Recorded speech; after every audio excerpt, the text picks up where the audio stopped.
Welcome back to the deep dive. Today, we are going to be talking about asteroid mining. Ooh, exciting. Yeah, so we found this really fascinating chapter in an academic textbook all about the challenges of mining in microgravity. Sounds like a recipe for disaster. Kind of. I mean, just imagine trying to, dig a hole in space. I mean, where would you even begin? Right, like all the physics that we take for granted here on Earth, Yeah. totally out the window when you're dealing with, an asteroid or a comet. It's just wild. Yeah, it really makes you appreciate how much we depend on good old Earth gravity for pretty much everything we do. For real. Okay, so before we get ahead of ourselves, can you give us like a quick microgravity 101? Like, what is it exactly and where do we find it? Okay, so a lot of people think microgravity means zero gravity, but that's actually not true. Oh, really? Yeah, it's more like a super weak gravitational field. Uh, think like less than a millionth of what we experience here on Earth. Wow. Okay, so like almost non-existent, but not quite. Exactly. So we find these conditions on asteroids, comets, and even like inside orbiting spacecraft. So like the International Space Station and stuff like that. Exactly. Wow. Okay, so if gravity is basically like taking a siesta in these places, what does that mean for like trying to do something as complicated as mining? Okay, so let's say you're on an asteroid, right? No. And you want to dig a hole. Sounds easy peasy, right? Well, on Earth. Yeah, I guess so. Yeah. But in microgravity, Yeah. everything changes. Like your tools, they're going to behave all wonky. And then the stuff you dig up, it's not just going to like fall into a neat It's pile. gonna float off. Pretty much, yeah. And even dust, which we barely even think about here, becomes a major hazard because it just hangs in the air forever. Oh, wow. I hadn't even thought of that. So it's like even the simplest tasks become super complex. Exactly. And sometimes even dangerous. So it's like, how do you even design tools and equipment that can function in an environment where everything's trying to like float away? Yeah. Yeah, it's a real engineering challenge. Like, you can't just take a regular drill up there and expect it to work the same way. So what do they do? Like, how do engineers work around these weird physics? It's all about coming up with really creative solutions. Like, for anchoring equipment, you might use things like harpoons that literally latch onto the asteroid. Like a space harpoon. That's awesome. Yeah. Yeah. Or like robotic grippers that act almost like giant claws holding on to things. And Yeah. sometimes you even need systems that compensate for the lack of gravity so things don't just like fly off in random directions. So it's a lot of like anticipating these weird forces and then designing around them. Absolutely. And then there's the dust issue. Right, you're saying how dust becomes this huge problem in microgravity. Yeah. Like here on Earth, dust settles. But in space, it just floats around and gets into everything. Hmm. You can clog up your equipment, obscure your vision. That sounds super annoying. Yeah, that's a big deal. So engineers are working on things like electrostatic deflectors that repel the dust using electric fields. Oh, so like a force field around the equipment. Exactly. And they're also looking at sealed enclosures to keep the dust out and superpowered vacuum systems to suck up any stray particles. It sounds like they're basically trying to recreate a little bubble of Earth-like conditions up there. Yeah, in a way, because otherwise it's just chaos. Okay, so you've managed to anchor your equipment and deal with the dust, but then what? Like, how do you collect and process the material you've mined when everything's floating around? That is the million-dollar question. Yeah. And it's where things get even more interesting because you can't rely on gravity to do the work for you anymore, right? Right. So we had to come up with totally different ways to do things. Okay, I'm hooked. Tell me more. Well, for one, there's something called centrifugal separation. Centrifugal. So Yeah. remind me what that is again. Think of a washing machine. When it spins really fast, the water gets pushed out, right? Ah. That's centrifugal force in action. It separates stuff based on how dense it is. Yeah. And we can use that same principle in space to separate valuable minerals from the rest of the asteroid material. Huh. So it's like creating artificial gravity to do the job that natural gravity can't. Pretty much. And it's super effective. Wow, that's super clever. Are there other techniques like that? Oh, yeah, tons. Like if you're dealing with magnetic materials, you can use magnetic sorting. Or if the particles have different electrical charges, there's electrostatic collection. So it's like we're having to rethink everything we know about mining and come up with these totally new approaches that work in this crazy zero-G environment. Exactly. It's the whole new world of engineering and physics. It's mind-blowing. But it's one thing to like talk about these techniques in theory, it's another to actually see them in action. Have there been any like real-world missions that have given us a glimpse of what this could look like? Oh, absolutely. There have been some truly groundbreaking missions that have not only tested our tech, but also taught us a ton about the potential and the challenges of asteroid mining. Like there's this one mission, NASA's OSIRIS-REx. Okay, OSIRIS-REx, tell me everything. What was so special about this mission? So, OSIRIS-REx, they sent this spacecraft to an asteroid called Bennu. And this Bennu, it was a tricky one because its surface, it's all covered in this really loose, gravelly stuff called regolith. Ah, right, regolith, Yeah. like the asteroid equivalent of soil? Yeah, exactly. But super loose. And remember how we were talking about how stuff behaves weird in microgravity? Right, like it wants to float away and stuff. Exactly. So for OSIRIS-REx, that was like their biggest challenge. They had to figure out how to like grab a sample without totally messing up the asteroid surface. It's like, how do you pick up a pile of sand when it's not actually sitting on anything? Right. So they came up with this really precise technique, a touch-and-go sampling method. Almost like the spacecraft just like kissed the asteroid and snatched a sample. So like super delicate operation. Oh yeah, super high-tech, super precise, and guess what? They got it. They got it. And it's on its way back to Earth right now, actually. No way. So we're actually going to have pieces of an asteroid here on Earth. That's incredible. What a success story. Oh yeah, huge success. And scientists are going to be studying those samples for like years. I bet. Okay, so OSIRIS-REx, that's NASA, right? Yep, NASA. Have there been any other big missions from like other space agencies that have been doing this kind of asteroid exploration? Yeah, for sure. So the Japanese Space Agency, JAXA, they have this mission called Hayabusa 2. Hayabusa 2, I've heard of that one, I think. Was that the one where they like shot the asteroid? Okay, so it wasn't quite shooting it, but Yeah. they did use a projectile. Okay, so they did shoot it. What was the deal with that? So Hayabusa 2, it was going to this asteroid called Ryugu. And instead of just like gently touching down, they fired this little projectile at the surface to make a crater.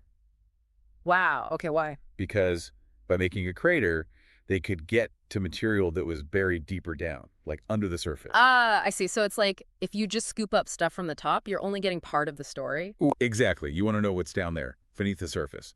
And with a crater, they could collect some of that ejected material and get a better idea of what Ryugu is really made of. That's so clever. Okay, so we've got OSIRIS-REx, this gentle touch and go, and then Hayabusa 2, which is like, let's blow a hole in this thing and see what comes out. Yeah, pretty much. Two different approaches, but both super valuable for learning about asteroids. Totally. But I mean, sending spacecraft to asteroids, it's got to be like insanely expensive, right? Oh yeah, for sure. Space missions are not cheap. So is there a way to like practice this stuff without actually launching a whole mission every time? Like, how do you even test this tech? So there are ways to simulate microgravity here on Earth. Wait, what? How do you do that? A few different ways, actually. One way is to use parabolic flights. You know those planes they call vomit comets? Oh, yeah, yeah, the ones that go up and down and make you feel weightless. Those. So they're not just for fun, although they do look fun. Scientists use them to test equipment and see how things behave in zero-G, even if it's just for a short time. So it's like a little taste of space Right. right here on Earth. Yeah. And then there are drop towers. Basically, you just drop your experiment from a really tall tower, and it experiences free fall, Yeah. which is basically like microgravity. So like controlled falling. Exactly. And for longer tests, there are these giant tanks filled with liquid. And the liquid, it's the same density as whatever you're testing, so the object basically just floats there, like it would in space. Whoa. So it's like tricking it into thinking it's in space. Pretty much. And that's called neutral buoyancy. Yeah. Super useful for testing robotic arms, mining equipment, all that stuff. That is so cool. Okay, so we've got the missions, we've got the simulations, but, you know, at the end of the day, what's the point of all this? Why are we so obsessed with asteroid mining? Well, on a basic level, it's about resources. Right, like rare metals and stuff. Yeah, things like platinum, gold, even water. Stuff that's getting harder to find here on Earth, but could be abundant out there in space. So it's like solving a resource problem, but also like pushing the boundaries of what we're capable of. Exactly. And as we get better at doing this, it opens up all kinds of possibilities. We're not just talking about grabbing samples anymore. We're talking about actually setting up mining operations on these asteroids. Okay, now that's where things get really sci-fi. What would that even look like? Like, how do you mine an asteroid on an industrial scale? Well, there are a bunch of ideas out there, some more futuristic than others. One that's getting a lot of attention is laser mining. Laser mining, like Star Wars stuff. Kind of. So the idea is you use super powerful lasers to vaporize the surface of the asteroid. Okay, that does sound pretty Star Wars-y. Yeah. And then you collect the vapor, which contains all those valuable materials. So you're not like digging and hauling rocks, you're just vaporizing them and collecting the good stuff. Yeah, exactly. It's way more efficient, potentially. And you wouldn't need all those bulky drills and stuff. Plus, you could get to resources that are buried deeper without having to, like, excavate a whole mine. Okay, I'm starting to see the appeal. Any other futuristic mining tech that you're like personally excited about? Ooh, lots. But one that's really cool is the idea of using swarms of robots. Swarms of robots. Basically. Like a robot army. Basically. So imagine you send these little robots to an asteroid, and they just, like, swarm all over it autonomously, doing all the mining work. So no humans needed, just robots. Potentially, yeah.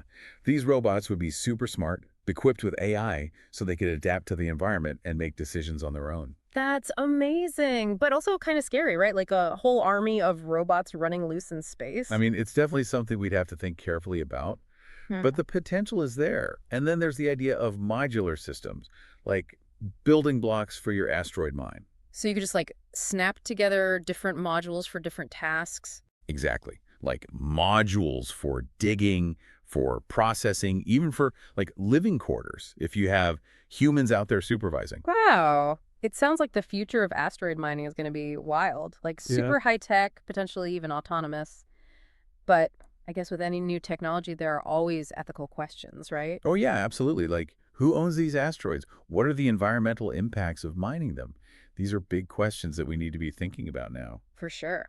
Okay, so we've talked about the how, but now I'm kind of curious about the why. Like, what are the bigger implications of all this?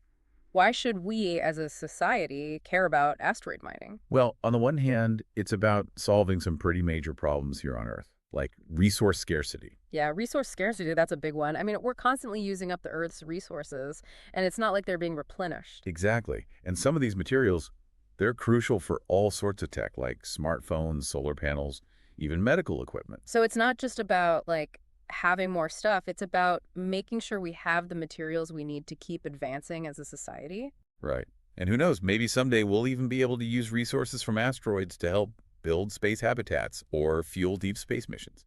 That's getting into, like, full-on science fiction territory. Space habitats built with asteroid materials. Okay, I'm sold. But like you were saying, there are those ethical questions that come along with this. Like, who gets to mine these asteroids? Is it a free-for-all? That's the million-dollar question, right? Like, Yeah. there's no space law yet, really. So it's kind of a gray area. Some people say it should be like the Wild West, first come, first serve. Like finders, keepers. Yeah. But others argue that there should be international agreements in place to make sure everyone benefits, not just the countries or companies with the most money and tech. I mean, that makes sense. We don't want to create some kind of space inequality situation. Exactly. And then there are the environmental concerns. Like, even though asteroids seem like just, rocks in space, they're still part of a delicate ecosystem. Right. We've got to be careful about not messing things up out there, just like we try to be careful here on Earth. Yeah. Like, if we start blasting and digging on these asteroids, it could have unforeseen consequences. Yeah. Disrupting orbits, creating debris. Yeah, space junk is already a problem. Exactly. So it's really important to do things sustainably. Like studying the asteroids carefully before we start mining and making sure we minimize our impact. Makes sense. So it's not just about the cool tech and the potential profits, it's also about being responsible, right? Absolutely. Yeah. We've got to think long-term, big picture. What kind of legacy do we want to leave in space? That's a good question. Okay, so we've covered a lot of ground today.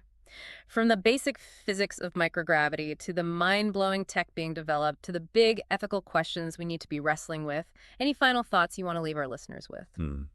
Well, I think asteroid mining, it's still in its early stages. Like, we're just at the beginning of this journey. Yeah. But it has the potential to be absolutely transformative, not just for, like, space exploration, but for humanity as a whole. It's like a whole new frontier opening up. Exactly. And it's going to require us to think differently, to innovate, and to collaborate in ways we haven't even imagined yet. I love that. So to our listeners, keep your eyes on the skies because things are about to get really interesting. And who knows, maybe someday you'll be the one designing the next generation asteroid mining robot or writing the space law that governs this whole new industry. That would be pretty epic. All right, well, on that note, we're going to wrap up this deep dive into the world of asteroid mining. Thanks for joining us. Catch you on the next dive. See you then.